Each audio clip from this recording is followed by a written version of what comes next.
GZS Podjetniško-trgovska zbornica je 13. novembra 2013 pripravila mednarodni posvet izzivi družinskega podjetništva. Domači in tuji govorci so spregovorili o pomenu družinskih podjetij. Družinska podjetja so zelo pomembna, zato ker so veliko bolj povezana s skupnostjo kot druga podjetja. To pomeni, da veliko bolj gledajo na to, da ostanejo v skupnosti, da se ne preselijo v drugo državo, če so stroški nižji, da veliko bolj skrbijo o svojih delavcih in tudi o eni dolgoročni perspektivi. Ena družina ne želi izvleči dobiček na kratek rok, ampak gleda, da bo to dala na naslednje generacije, prenesla na naslednje generacije podjetje.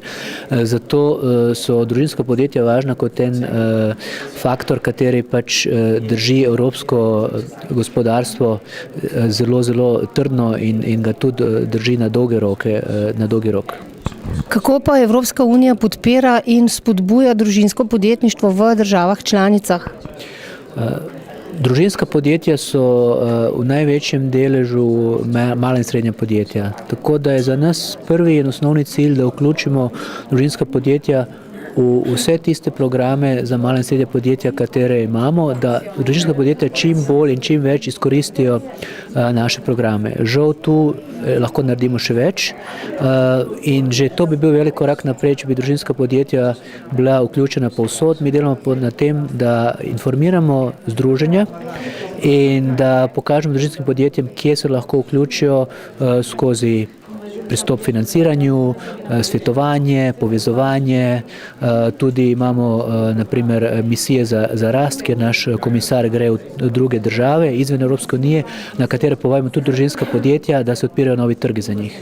Kako prisotna je tu Slovenija, bi se dalo še kaj izboljšati? Glede na to, da imamo v pripravi nove programe za obdobje 2014-2020, se morajo vse države članice vklopiti v te nove programe, tako tudi Slovenija. Imeli smo včeraj Dan Evrope pa Dan za finance, kjer smo informirali slovensko javnost o novih programih, katere pripravljamo za naslednje leto in za naslednjih 5 do 6 let.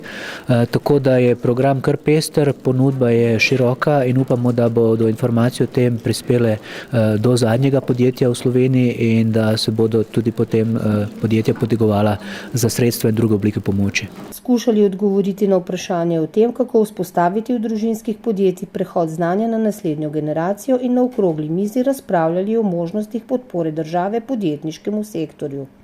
Družinsko podjetništvo v Sloveniji je pomemben segment gospodarstva, čeprav dejansko ministrstvo posebnih ukrepov za ta segment ne izvaja, temveč v bistvu pomaga skozi ukrepe, ki so namenjeni mikro, malim in srednje velikim podjetjem.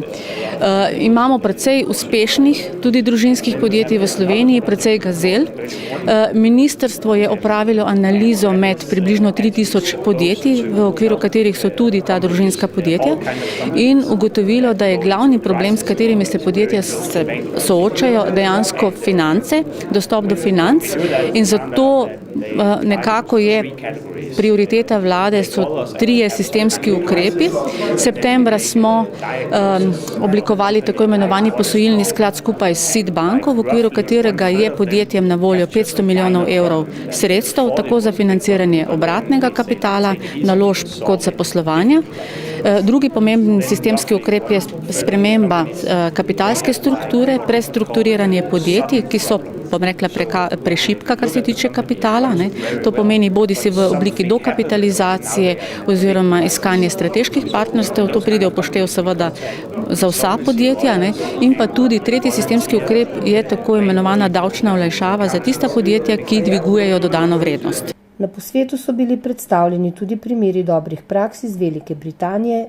Well, in the United Kingdom, it's extremely important. 60% of all businesses, of the 4.9 million businesses, are actually family businesses in Great Britain. And they contribute 40% of all private sector employment. So they are very, very important indeed. In the European Union, I don't know the figures exactly, but I would expect it's very similar.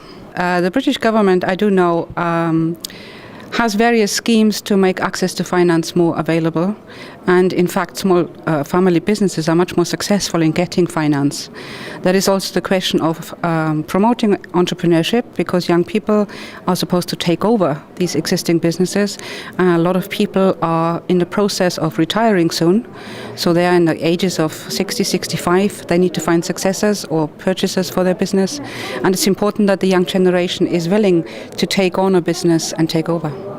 In Danske, ki s programom zgodnje opozarjanje sistematično pomaga danskim družinskim podjetjem v krizi.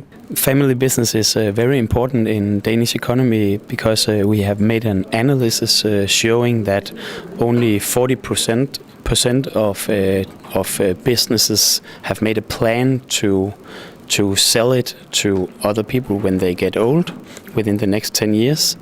And if you can explain to them that it's very important to have this strategy and a plan, you can save a lot of values to the next generations in family businesses. How does Danish government help family enterprises in crisis?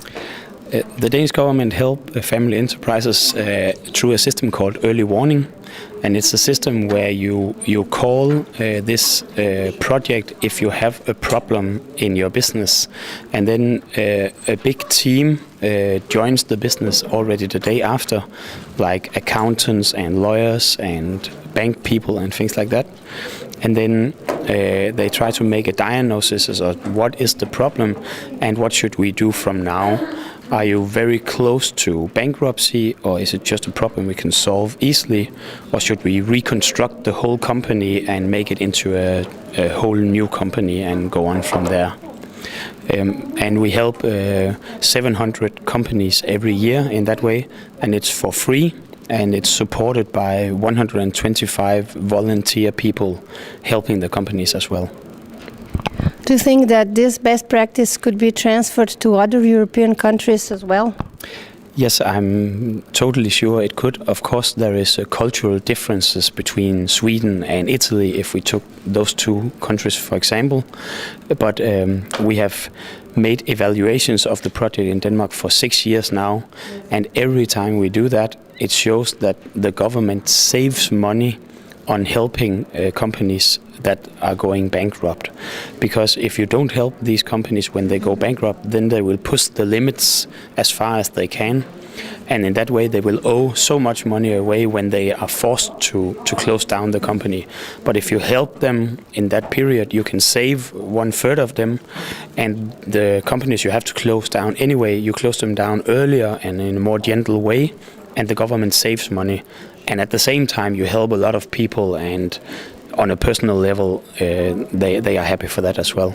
Kaj pa so prednosti in morda tudi problemi družinskega podjetja v Sloveniji? Prednost družinskega podjetja je svoboda, svoboden izziv.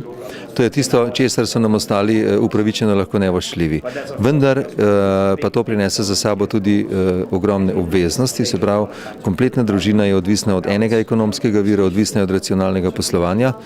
In prednosti slovenskih družinskih podjetij pravzaprav niso nič drugačne kot prednosti drugod.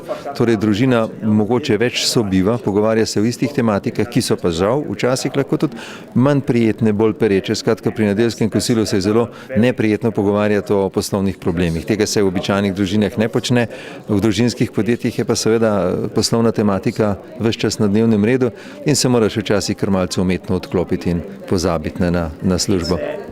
Kje bi država družinskim podjetjem še lahko pomagala? Ja, pravno formalno so vsa podjetja enaka. Tako da v tej obliki družinske podjetja posebej izpostavljati verjetno ne gre. Menim pa, da bi se dalo družinskim podjetjem zagotoviti mogoče neko dodatno varnost ali pa, bom rekel, neke bonitete za bolj liberalno odločanje. Se pravi, jaz kot podjetnik pravzaprav si z bolniško nimam kaj pomagati. Otroci, če grejo v vrtec, se avtomatsko je pač konec koncev je status drugačen in morda nas tudi javnost po stran gleda, češ, ta ima pa veliko denarja, čeprav se ne zaveda, da ta denar je morda res obstaja, ampak v podjetju, ne v mojem žepu. Tako da, kaj naj bi država naredila, ne vem. To je verjetno tudi namen tega srečanja, da se izluščijo neki predlogi, kaj pravzaprav lahko, ne bom rekel v okviru države, ampak v okviru obstoječega gospodarskega okolja naredimo za večjo prepoznavnost družinskih podjetij, ki pa le dajejo državi neko večjo varnost, gotovost, zanesljivost.